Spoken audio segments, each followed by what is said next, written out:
श्रीगणेशाय नमः। अथ श्री गजेन्द्रमोक्ष स्तोत्रम्। श्रीशुक उवाच एवं व्यवसितो बुद्ध्या समाधाय मनोहृदि जजाप परमं जाप्यं प्राग्जन्मन्यनुशिक्षितम्। गजेन्द्र उवाच ॐ नमो भगवते तस्मै यत् एतच्चिदात्मकं पुरुषायादिबीजाय परेशायाभिधीमहि यस्मिन्निदं यतश्चेदं येनेदं य इदं स्वयं योऽस्मात् परस्माच्च परस्तं प्रपद्ये स्वयंभुवम् यः स्वात्मनीदं निजमाययार्पितं क्वचिद् विभातं क्वच तत्तिरोहितम् अविद्धदृक्साक्षुभयं तदीक्षते स आत्ममूलो वतु मां परात्परः कालेन पञ्चत्वमितेषु कृत्स्नसो लोकेषु पालेषु च सर्वहेतुषु तमस्तदासीद् गहनं गभीरं यस्तस्य पारेभिविराजते विभुः न यस्य देवा ऋषयः पदं विदुर् जन्तुः पुनः कोऽर्हति गन्तुमीरितुम् यथा नटस्याकृतिभिर्विचेष्टतो दुरत्ययानुक्रमणः समावतु दिदृक्षवो यस्य पदं सुमङ्गलम् विमुक्तसङ्गा मुनयः सुसाधवः चरन्त्यलोकौ व्रतमव्रणं वने भूतात्मभूतः सुहृदः समे गतिः न विद्यते यस्य च जन्म कर्म वा न नाम रूपे गुणदोष एव वा तथापि लोकाप्ययसम्भवाय यः स्वमायया तान्यनुकालमृच्छति तस्मै नमः परेशाय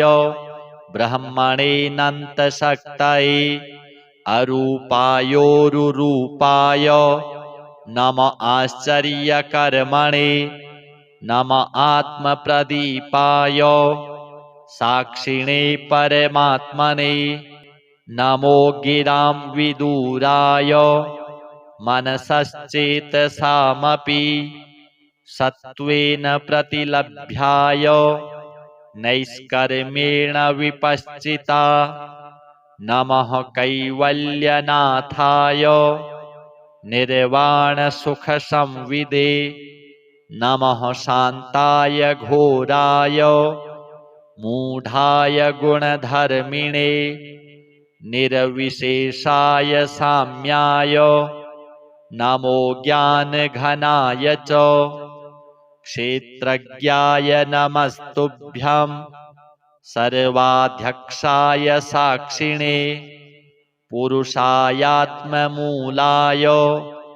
मूलप्रकृतये नमः सर्वेन्द्रियगुणद्रष्टे सर्वप्रत्ययहेतवे असताच्छाय योक्ताय सदाभासाय ते नमः नमो नमस्तेऽखिलकारणाय निष्कारणायाद्भुतकारणाय सर्वागमाम्नाय महार्णवाय नमोपवर्गाय परायणाय गुणारणिच्छन्नचिदूष्मपाय तत्क्षोभविस्फूर्जितमानसाय नैष्कर्म्यभावेन विवर्जितागम स्वयं प्रकाशाय नमस्करोमि मादृक्प्रपन्नपशुपाशविमोक्षणाय मुक्ताय भूरि करुणाय नमोलयाय स्वांसेन सर्वतनुभृन्मनसि प्रतीत प्रत्यग्दृशे भगवते बृहते नमस्ते। आत्मात्मजाप्तगृहवित्तजनेषु शक्तेर्दुष्प्रापणाय गुणसङ्गविवर्जिताय मुक्तात्मभिः स्वहृदये परिभाविताय ज्ञानात्मने भगवते नम ईश्वराय। यं धर्मकामार्थविमुक्तिकामा भजन्त इष्टां गतिमाप्नुवन्ति। किं त्वाशिशोरात्यपि देहमव्ययम् करोतु मेदभ्रदयो विमोक्षणम्। एकान्तिनो यस्य न कञ्चनार्थम् वाञ्छन्ति ये वै भगवत्प्रपन्नाः। अत्यद्भुतं तच्चरितं सुमङ्गलम् गायन्त आनन्दसमुद्रमग्नाः तमक्षरं ब्रह्म परं परेशमव्यक्तमाध्यात्मिकयोगगम्यम् अतीन्द्रियं सूक्ष्ममिवातिदूर मनन्तमाद्यं परिपूर्णमीदे।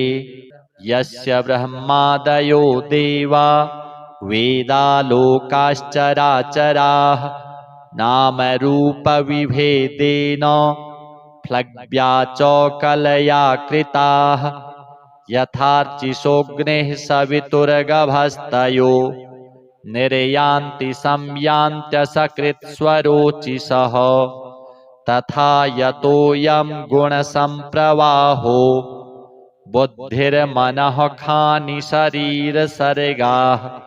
स वै न देवासुरमर्त्यतिर्यं न स्त्री न षड्ढो न पुमान् न जन्तुः। नायं गुणः कर्म न सन्न चासन् निषेधशेषो जयतादशेषः। जिजीविषेनाहमिहामुया किम् अन्तर्बहिश्चावृतये भयोन्या। इच्छामि कालेन न यस्य विप्लवस् तस्यात्मलोकावरणस्य मोक्षम्। सोऽहं विश्वसृजं विश्वं विश्ववेदसं विश्वात्मानमजं ब्रह्म प्रणतोऽस्मि परं पदम्। योगरन्धितकर्माणो हृदि योगविभाविते योगिनो यं प्रपश्यन्ति योगेशं तं नतोऽस्म्यहम्। नमो नमस्तुभ्यमसह्यवेग शक्तित्रयायाखिलधिगुणाय प्रपन्नपालाय दुरन्तशक्तये कदिन्द्रियाणामनवाप्यवर्त्मने। नायं वेद स्वमात्मानं यच्छक्यत्याहं धिया हतं तं दुरत्ययमाहात्म्यं भगवन्तमितोऽस्म्यहम्। श्रीशुक उवाच एवं गजेन्द्रमुपवर्णितनिरविशेषं ब्रह्मादयो विविधलिङ्गभिदाभिमानाः नैते यदोपससृपुर्निखिलात्मकत्वात् तत्राखिलामरमयो हरिराविरासीत्। तं तद्वदार्थमुपलभ्य जगन्निवासः स्तोत्रं निशम्य दिविजैः सह संस्तुवद्भिः। छन्दोमयेन गरुडेन समुह्यमानश्चक्रायुधोऽभ्यगमदासु यतो गजेन्द्रः। सोऽन्तः सरस्युरुबलेन गृहीत आर्तो दृष्ट्वा गरुत्मतिहरिं ख उपात्त चक्रम्। उत्क्षिप्य शाम्बुजकरं गिरमाह कृच्छ्रान् नारायणाखिलगुरो भगवन्नमस्ते। तं वीक्ष्य पीडितमजः सहसावतीर्य सग्राहमाशु सरसः कृपयोज्जहार। ग्राहाद् विपाटितमुखादरिणा गजेन्द्रम् सम्पश्यतां हरिरमुमुच दुस्त्रियाणाम्।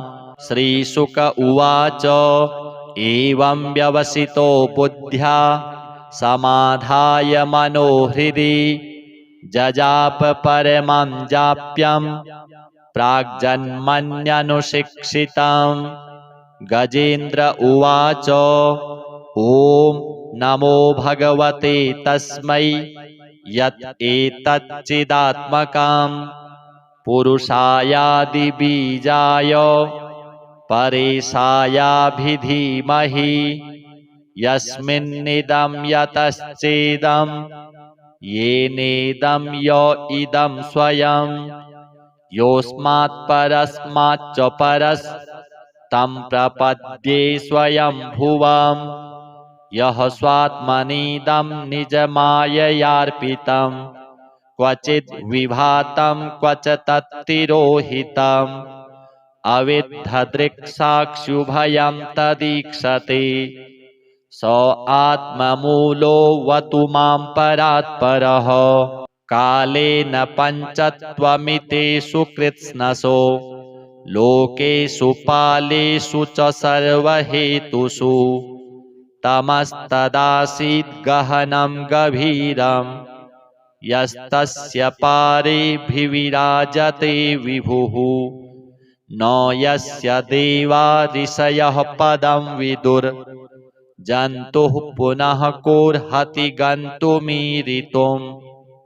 यथा नटस्याकृतिभिर्विचेष्टतो दुरत्ययानुक्रमणः समावतु दिदृक्षवो यस्य पदं सुमङ्गलम् विमुक्तसङ्गा मुनयः सुसाधवः चरन्त्यलोकौ व्रतमव्रणं वने भूतात्मभूतः सुहृदः समे गतिः न विद्यते यस्य च जन्म कर्म वा न नाम रूपे गुणदोष एव वा तथापि लोकाप्ययसम्भवाय यः स्वमायया तान्यनुकालमृच्छति तस्मै नमः परेशाय ब्रह्मणेऽनन्तशक्तये अरूपायोरुरूपाय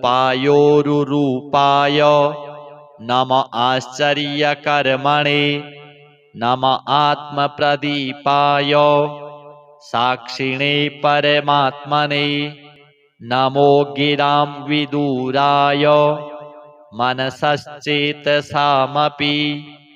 सत्त्वेन प्रतिलभ्याय नैष्कर्म्येण विपश्चिता नमः कैवल्यनाथाय निर्वाणसुखसंविदे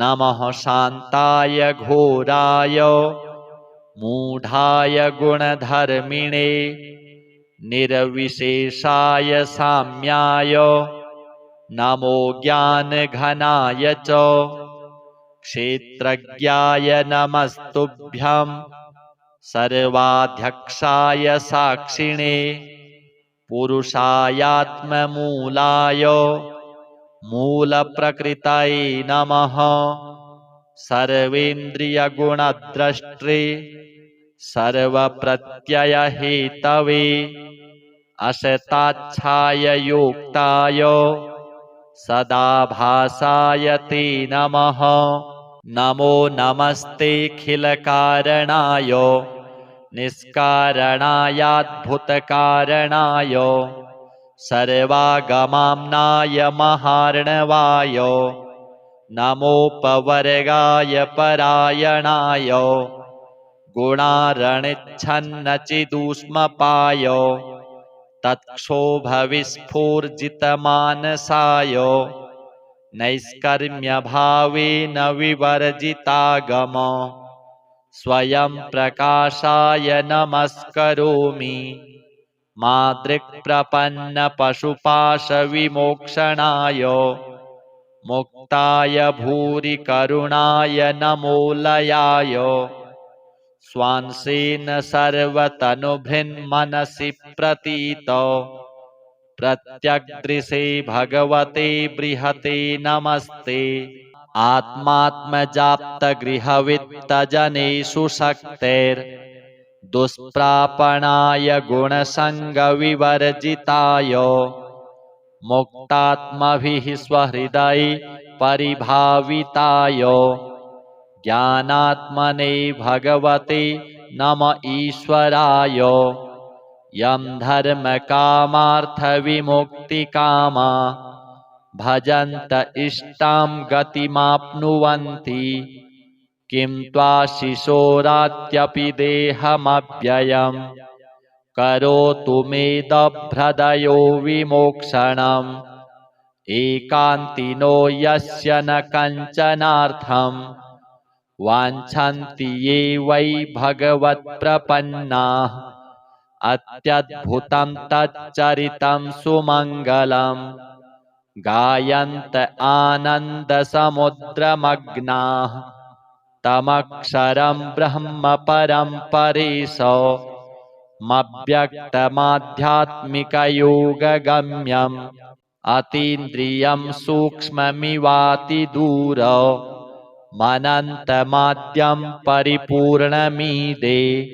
यस्य ब्रह्मादयो देवा वेदालोकाश्चराचराः नामरूपविभेदेन फ्लग्व्या च कलया कृताः यथार्चिषोऽग्निः सवितुर्गभस्तयो निर्यान्ति संयान्त्यसकृत्स्वरोचिषः तथा यतोऽयं गुणसम्प्रवाहो बुद्धिर्मनः खानि शरीरसर्गाः स वै न देवासुरमर्त्यतिर्यं न स्त्री न षड्ढो न पुमान् न जन्तुः नायं गुणः कर्म न सन्न चासन् निषेधशेषो जयतादशेषः जिजीविषेनाहमिहामुया किम् अन्तर्बहिश्चावृतये भयोन्या इच्छामि कालेन न यस्य विप्लवस् तस्यात्मलोकावरणस्य मोक्षम्। सोऽहं विश्वसृजं विश्वं विश्ववेदसं विश्वात्मानमजं ब्रह्म प्रणतोऽस्मि परं पदम्। योगरन्धितकर्माणो हृदि योगविभाविते योगिनो यं प्रपश्यन्ति योगेशं तं नतोऽस्म्यहम्। नमो नमस्तुभ्यमसह्यवेग शक्तित्रयायाखिलधिगुणाय प्रपन्नपालाय दुरन्तशक्तये कदिन्द्रियाणामनवाप्यवर्त्मने नायं वेद स्वमात्मानं यच्छक्यत्याहं धिया हतं तं दुरत्ययमाहात्म्यं भगवन्तमितोऽस्म्यहम्। श्रीशुक उवाच एवं गजेन्द्रमुपवर्णितनिरविशेषं ब्रह्मादयो विविधलिङ्गभिदाभिमानाः नैते यदोपससृपुर्निखिलात्मकत्वात् तत्राखिलामरमयो हरिराविरासीत् तं तद्वदार्थमुपलभ्य जगन्निवासः स्तोत्रं निशम्य दिविजैः सह संस्तुवद्भिः छन्दोमयेन गरुडेन समुह्यमानश्चक्रायुधोऽभ्यगमदासु यतो गजेन्द्रः सोऽन्तः सरस्युरुबलेन गृहीत आर्तो दृष्ट्वा गरुत्मतिहरिं ख उपात्त चक्रम् उत्क्षिप्य शाम्बुजकरं गिरमाहकृच्छ्रान् नारायणाखिलगुरो भगवन्नमस्ते। तं वीक्ष्य पीडितमजः सहसावतीर्य सग्राहमाशु सरसः कृपयोज्जहार ग्राहाद् विपाटितमुखादरिणा गजेन्द्रम् सम्पश्यतां हरिरमुमुच दुस्त्रियाणाम्।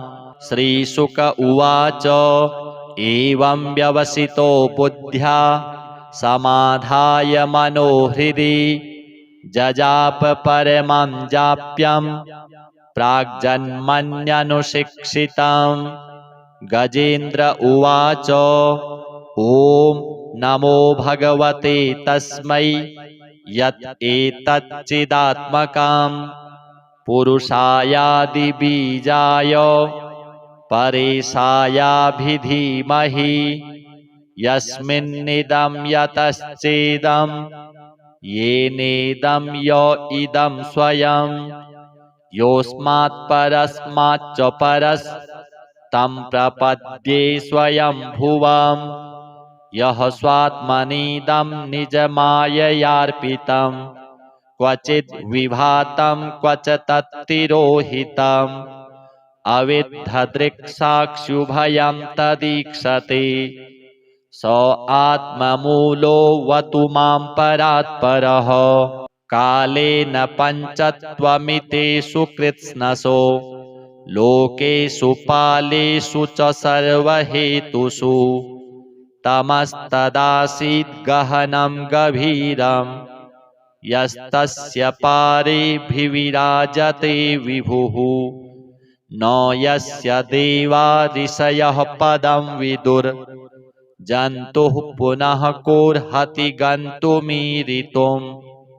यथा नटस्याकृतिभिर्विचेष्टतो दुरत्ययानुक्रमणः समावतु दिदृक्षवो यस्य पदं सुमङ्गलम् विमुक्तसङ्गा मुनयः सुसाधवः चरन्त्यलोकौ व्रतमव्रणं वने भूतात्मभूतः सुहृदः समे गतिः न विद्यते यस्य च जन्म कर्म वा न नाम रूपे गुणदोष एव वा तथापि लोकाप्ययसम्भवाय यः स्वमायया तान्यनुकालमृच्छति तस्मै नमः परेशाय ब्रह्मणेऽनन्तशक्तये अरूपायोरुरूपाय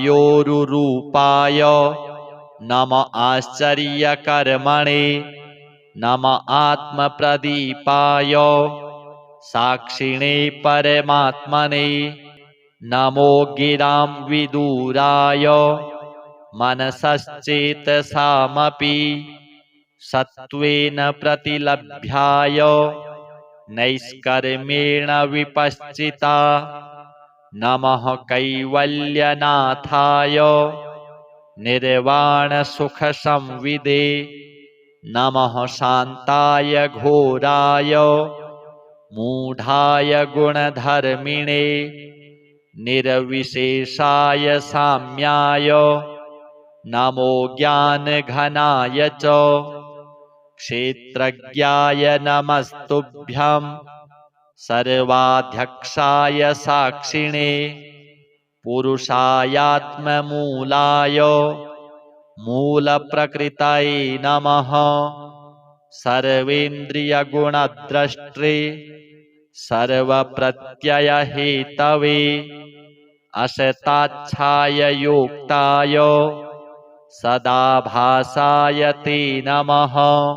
नमो नमस्तेऽखिलकारणाय निष्कारणायाद्भुतकारणाय सर्वागमाम्नाय महार्णवाय नमोपवर्गाय परायणाय गुणारणिच्छन्नचिदूष्मपाय तत्क्षोभविस्फूर्जितमानसाय नैष्कर्म्यभावेन विवर्जितागम स्वयं प्रकाशाय नमस्करोमि मादृक्प्रपन्नपशुपाशविमोक्षणाय मुक्ताय भूरि करुणाय नमोलयाय स्वांसेन सर्वतनुभृन्मनसि प्रतीतो प्रत्यग्दृशे भगवते बृहते नमस्ते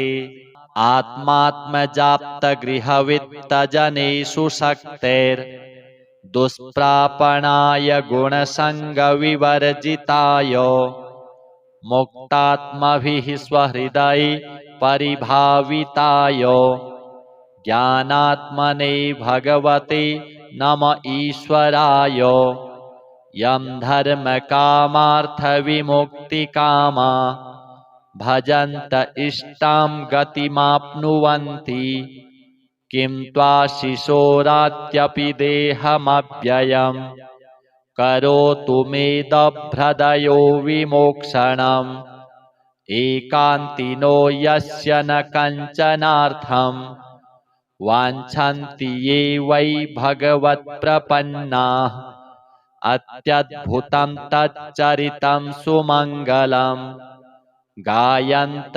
आनन्दसमुद्रमग्नाः तमक्षरं ब्रह्म परं परेशमव्यक्तमाध्यात्मिकयोगगम्यम् अतीन्द्रियं सूक्ष्ममिवातिदूर मनन्तमाद्यं परिपूर्णमीदे यस्य ब्रह्मादयो देवा वेदालोकाश्चराचराः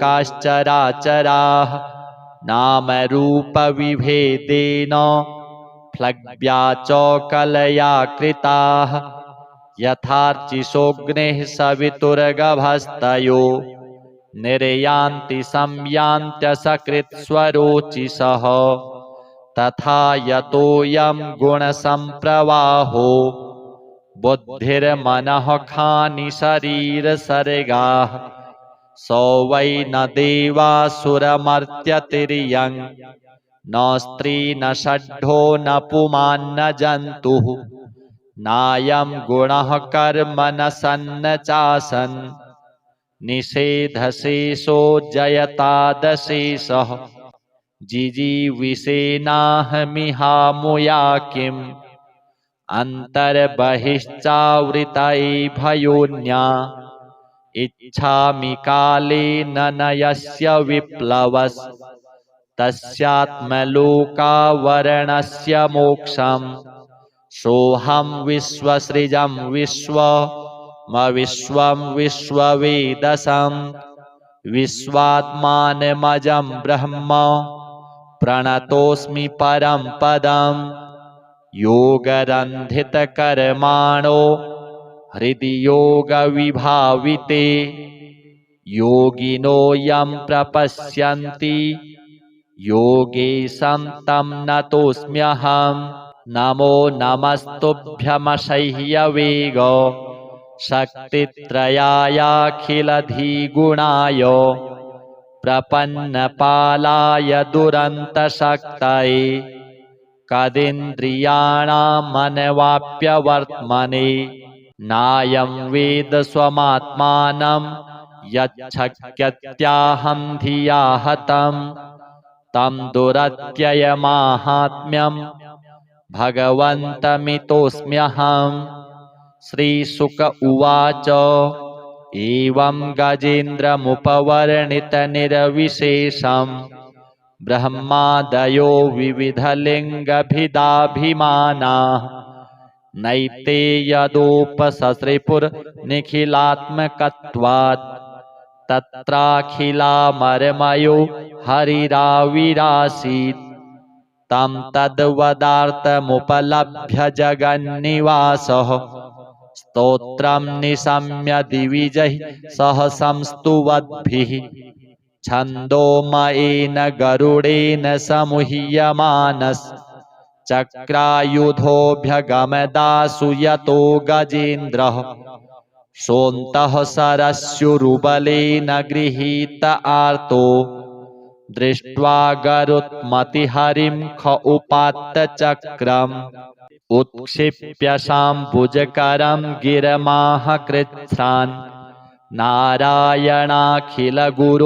भगवन्नमस्ते तं वीक्ष्य पीडितमजः सहसावतीर्य सग्राहमाशु सरसः कृपयोज्जहार ग्राहाद् विपाटितमुखादरिणा गजेन्द्रम् सम्पश्यतां हरिरमुमुच दुस्त्रियाणाम्।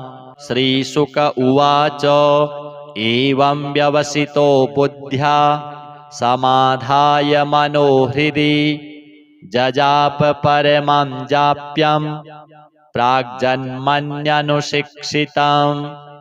गजेन्द्र उवाच ॐ नमो भगवते तस्मै यत् एतच्चिदात्मकम् पुरुषायादिबीजाय परेशायाभिधीमहि यस्मिन्निदं यतश्चेदं येनेदं य इदं स्वयं योऽस्मात् परस्माच्च परस्तं प्रपद्ये स्वयंभुवम्। यः स्वात्मनीदं निजमाययार्पितं क्वचिद् विभातं क्वच तत्तिरोहितम् अविद्धदृक्साक्षुभयं तदीक्षते स आत्ममूलोऽवतु मां परात्परः। कालेन पञ्चत्वमितेषु कृत्स्नसो लोकेषु पालेषु च सर्वहेतुषु तमस्तदासीद् गहनं गभीरं यस्तस्य पारेऽभिविराजते विभुः न यस्य देवा ऋषयः पदं विदुर् जन्तुः पुनः कोऽर्हति गन्तुमीरितुम्। यथा नटस्याकृतिभिर्विचेष्टतो दुरत्ययानुक्रमणः समावतु दिदृक्षवो यस्य पदं सुमङ्गलम् विमुक्तसङ्गा मुनयः सुसाधवः चरन्त्यलोकौ व्रतमव्रणं वने भूतात्मभूतः सुहृदः समे गतिः न विद्यते यस्य च जन्म कर्म वा न नाम रूपे गुणदोष एव वा तथापि लोकाप्ययसम्भवाय यः स्वमायया तान्यनुकालमृच्छति तस्मै नमः परेशाय ब्रह्मणेऽनन्तशक्तये अरूपायोरुरूपाय नम आश्चर्यकर्मणे नम आत्मप्रदीपाय साक्षिणे परमात्मने नमो गिरां विदुराय मनसश्चेतसामपि सत्त्वेन प्रतिलभ्याय नैष्कर्म्येण विपश्चिता नमः कैवल्यनाथाय निर्वाणसुखसंविदे नमः शान्ताय घोराय मूढाय गुणधर्मिणे निर्विशेषाय साम्याय नमो ज्ञानघनाय च क्षेत्रज्ञाय नमस्तुभ्यं सर्वाध्यक्षाय साक्षिणे पुरुषायात्ममूलाय मूलप्रकृतये नमः सर्वेन्द्रियगुणद्रष्टे सर्वप्रत्ययहेतवे असताच्छाय योक्ताय सदाभासाय ते नमः नमो नमस्तेऽखिलकारणाय निष्कारणायाद्भुतकारणाय सर्वागमाम्नाय महार्णवाय नमोपवर्गाय परायणाय गुणारणिच्छन्नचिदूष्मपाय तत्क्षोभविस्फूर्जितमानसाय नैष्कर्म्यभावेन विवर्जितागम स्वयं प्रकाशाय नमस्करोमि मादृक्प्रपन्नपशुपाशविमोक्षणाय मुक्ताय भूरि करुणाय नमोलयाय स्वांसेन सर्वतनुभृन्मनसि प्रतीतो प्रत्यग्दृशे भगवते बृहते नमस्ते।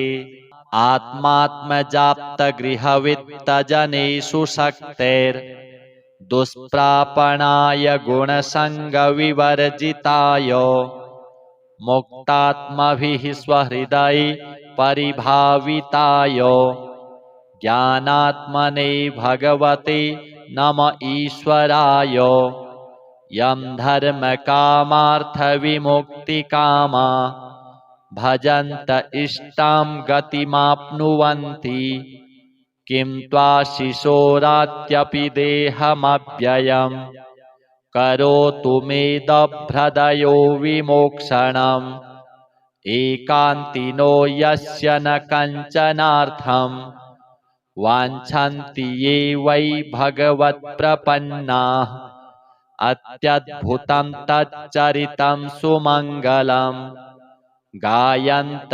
आनन्दसमुद्रमग्नाः तमक्षरं ब्रह्म परं परेशमव्यक्तमाध्यात्मिकयोगगम्यम् अतीन्द्रियं सूक्ष्ममिवातिदूर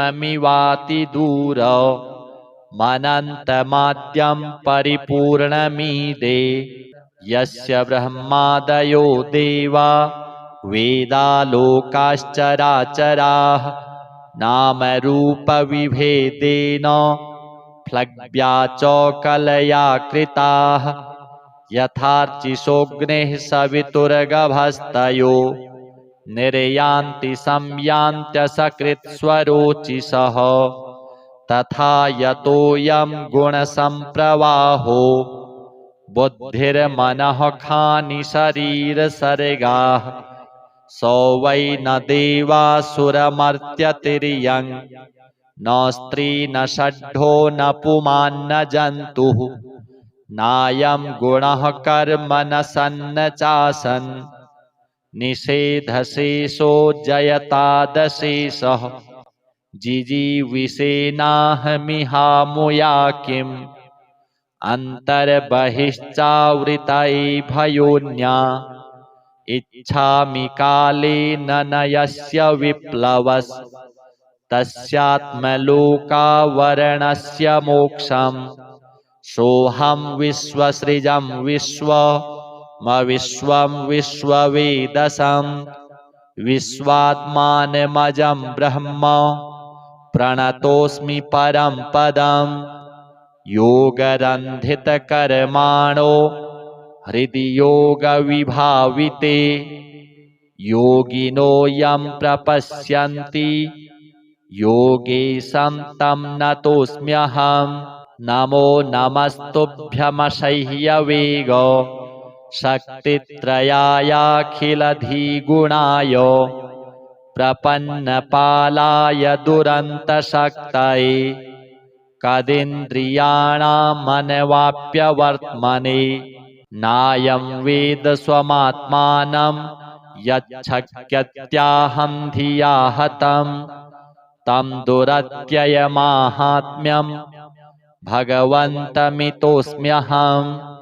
श्रीशुक उवाच एवं गजेन्द्रमुपवर्णितनिरविशेषं ब्रह्मादयो विविधलिङ्गभिदाभिमानाः नैते यदोपससृपुर्निखिलात्मकत्वात् तत्राखिलामरमयो हरिराविरासीत् तं तद्वदार्थमुपलभ्य जगन्निवासः स्तोत्रं निशम्य दिविजैः सह संस्तुवद्भिः छन्दोमयेन गरुडेन समुह्यमानश्चक्रायुधोऽभ्यगमदासु यतो गजेन्द्रः सोऽन्तः सरस्युरुबलेन गृहीत आर्तो दृष्ट्वा गरुत्मतिहरिं ख उपात्त चक्रम् उत्क्षिप्य शाम्बुजकरं गिरमाह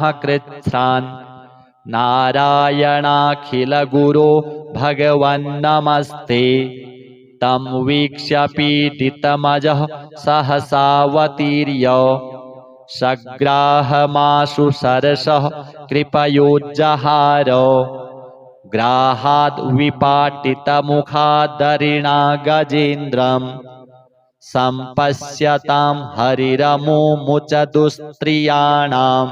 श्रीशुक उवाच एवं व्यवसितो बुद्ध्या समाधाय मनोहृदि जजाप परमं जाप्यं प्राग्जन्मन्यनुशिक्षितम्।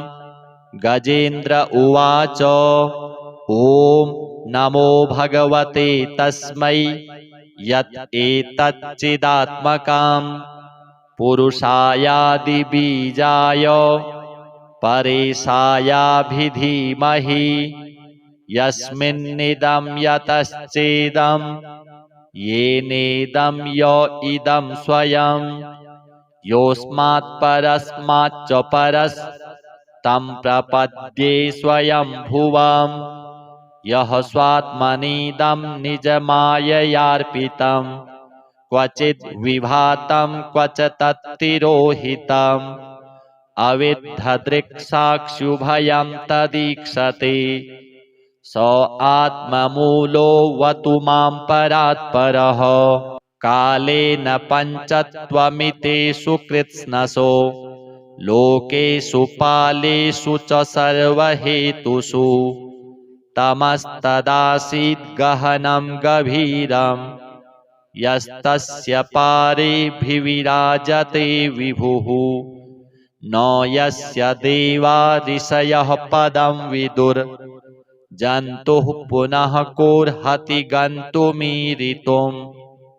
यथा नटस्याकृतिभिर्विचेष्टतो दुरत्ययानुक्रमणः समावतु दिदृक्षवो यस्य पदं सुमङ्गलम् विमुक्तसङ्गा मुनयः सुसाधवः चरन्त्यलोकव्रतमव्रणं वने भूतात्मभूतः सुहृदः समे गतिः न विद्यते यस्य च जन्म कर्म वा न नाम रूपे गुणदोष एव वा। तथापि लोकाप्ययसम्भवाय यः स्वमायया तान्यनुकालमृच्छति तस्मै नमः परेशाय ब्रह्मणेऽनन्तशक्तये अरूपायोरुरूपाय नम आश्चर्यकर्मणे नम आत्मप्रदीपाय साक्षिणे परमात्मने नमो गिरां विदुराय मनसश्चेतसामपि सत्त्वेन प्रतिलभ्याय नैष्कर्म्येण विपश्चिता नमः कैवल्यनाथाय निर्वाणसुखसंविदे नमः शान्ताय घोराय मूढाय गुणधर्मिणे निर्विशेषाय साम्याय नमो ज्ञानघनाय च क्षेत्रज्ञाय नमस्तुभ्यं सर्वाध्यक्षाय साक्षिणे पुरुषायात्ममूलाय मूलप्रकृतये नमः सर्वेन्द्रियगुणद्रष्टे सर्वप्रत्ययहेतवे असताच्छाय योक्ताय सदाभासाय ते नमः। नमो नमस्तेऽखिलकारणाय निष्कारणायाद्भुतकारणाय सर्वागमाम्नाय महार्णवाय नमोपवर्गाय परायणाय गुणारणिच्छन्नचिदूष्मपाय तत्क्षोभविस्फूर्जितमानसाय नैष्कर्म्यभावेन विवर्जितागम स्वयं प्रकाशाय नमस्करोमि मादृक्प्रपन्नपशुपाशविमोक्षणाय मुक्ताय भूरि करुणाय नमोलयाय स्वांसेन सर्वतनुभृन्मनसि प्रतीतो प्रत्यग्दृशे भगवते बृहते नमस्ते आत्मात्मजाप्तगृहवित्तजनेषु शक्तेर्दुष्प्रापणाय गुणसङ्गविवर्जिताय मुक्तात्मभिः स्वहृदये परिभाविताय ज्ञानात्मने भगवते नम ईश्वराय यं धर्मकामार्थविमुक्तिकामा भजन्त इष्टां गतिमाप्नुवन्ति किं त्वाशिशोरात्यपि देहमव्ययम् करोतु मेदभ्रदयो विमोक्षणम् एकान्तिनो यस्य न कञ्चनार्थम् वाञ्छन्ति ये वै भगवत्प्रपन्नाः अत्यद्भुतं तच्चरितं सुमङ्गलम् गायन्त आनन्दसमुद्रमग्नाः तमक्षरं ब्रह्म परं परेशमव्यक्तमाध्यात्मिकयोगगम्यम् अतीन्द्रियं सूक्ष्ममिवातिदूर मनन्तमाद्यं परिपूर्णमीदे यस्य ब्रह्मादयो देवा वेदालोकाश्चराचराः नामरूपविभेदेन फ्लग्व्या च कलया कृताः यथार्चिषोऽग्निः सवितुर्गभस्तयो निर्यान्ति संयान्त्यसकृत्स्वरोचिषः तथा यतोऽयं गुणसम्प्रवाहो बुद्धिर्मनः खानि शरीरसर्गाः स वै न देवासुरमर्त्यतिर्यं न स्त्री न षड्ढो न पुमान्न जन्तुः नायं गुणः कर्म न सन्न चासन् निषेधशेषो जयतादशेषः जिजीविषेनाहमिहामुया किम् अन्तर्बहिश्चावृतये भयोन्या इच्छामि कालेन न यस्य विप्लवस् तस्यात्मलोकावरणस्य मोक्षम् सोऽहं विश्वसृजं विश्वं विश्ववेदसं विश्वात्मानमजं ब्रह्म प्रणतोऽस्मि परं पदम् योगरन्धितकर्माणो हृदि योगविभाविते योगिनो यं प्रपश्यन्ति योगेशं तं नतोऽस्म्यहम् नमो नमस्तुभ्यमसह्यवेग शक्तित्रयायाखिलधिगुणाय प्रपन्नपालाय दुरन्तशक्तये कदिन्द्रियाणामनवाप्यवर्त्मने नायं वेद स्वमात्मानं यच्छक्यत्याहं धिया हतं तं दुरत्ययमाहात्म्यं भगवन्तमितोऽस्म्यहम् श्रीशुक उवाच एवं गजेन्द्रमुपवर्णितनिरविशेषम् ब्रह्मादयो विविधलिङ्गभिदाभिमानाः नैते यदोपससृपुर्निखिलात्मकत्वात् तत्राखिलामरमयो हरिराविरासीत् तं तद्वदार्थमुपलभ्य जगन्निवासः स्तोत्रं निशम्य दिविजैः सह संस्तुवद्भिः छन्दोमयेन गरुडेन समुह्यमानश्चक्रायुधोऽभ्यगमदासु यतो गजेन्द्रः सोऽन्तः सरस्युरुबलेन गृहीत आर्तो दृष्ट्वा गरुत्मतिहरिं ख उपात्तचक्रम् उत्क्षिप्य शाम्बुजकरं गिरमाहकृच्छ्रान् नारायणाखिलगुरो भगवन्नमस्ते। तं वीक्ष्य पीडितमजः सहसावतीर्य सग्राहमाशु सरसः कृपयोज्जहार। ग्राहाद् विपाटितमुखादरिणा गजेन्द्रम् सम्पश्यतां हरिरमुमुच दुस्त्रियाणाम्।